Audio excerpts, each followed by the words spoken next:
ভিন্ন তো গত বছর যেরকম ভাড়া যাত্রী ছিল এবছর যাত্রীর কম চাপ, যাত্রীর চাপ নাই। ঈদের সময়, ঈদের দিন এখান থেকে গাড়ি ফুল যায় নাই। ঈদের সময় যাত্রীর চাপ কম ছিল। এখন ঈদের পরে আসার সময় এরকম যাত্রীর চাপ নেই, কিন্তু রাস্তায় ভোগান্তি অনেক। এই যে কালকে রাত্রে 10টায় রংপুর থেকে রওনা দিছে, এই আধা ঘন্টা হলো গাড়ি এসে পৌঁছেছে। এই যে 15 ঘন্টা 16 ঘন্টা লাগলো রংপুর থেকে আসতে, রাস্তায় মারাত্মক ভোগান্তি।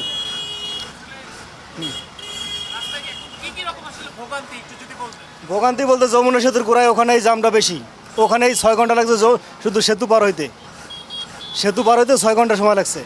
সেতুর পরে জাম, এবার বাইপেলে ওখানে লাগছে 4 ঘন্টা। এই 10 ঘন্টা শুধু এখান থেকে এখানে, আর 6 ঘন্টা লাগছে পুরো রাস্তায়। 16 ঘন্টা লাগে রংপুর থেকে আসতে।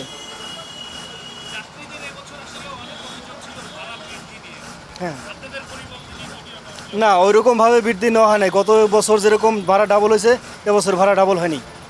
অল্প কিছু বেশি নেওয়া হয়েছে, যেমন ভাড়া আছে তুলনা আছে 200 টাকা বেশি নেওয়া হয়েছে, 200 বা 300 এরকম। হ্যাঁ, 200 টাকা ভাড়া সব বলেই নেওয়া হচ্ছে। কারণ এখন এই যে আমরা যাচ্ছি গাড়িটা নিয়ে, আমার গাড়িতে 2টা যাত্রী। এখন আমার একটা গাড়িতে যাইতে 30,000 টাকা খরচ, আপ ডাউন একটা গাড়ি 30,000 টাকা খরচ। এখন এই যে যাচ্ছি 2টা যাত্রী 500 টাকা ভাড়া দিছে, রাস্তায় কোথাও যাত্রী নেই।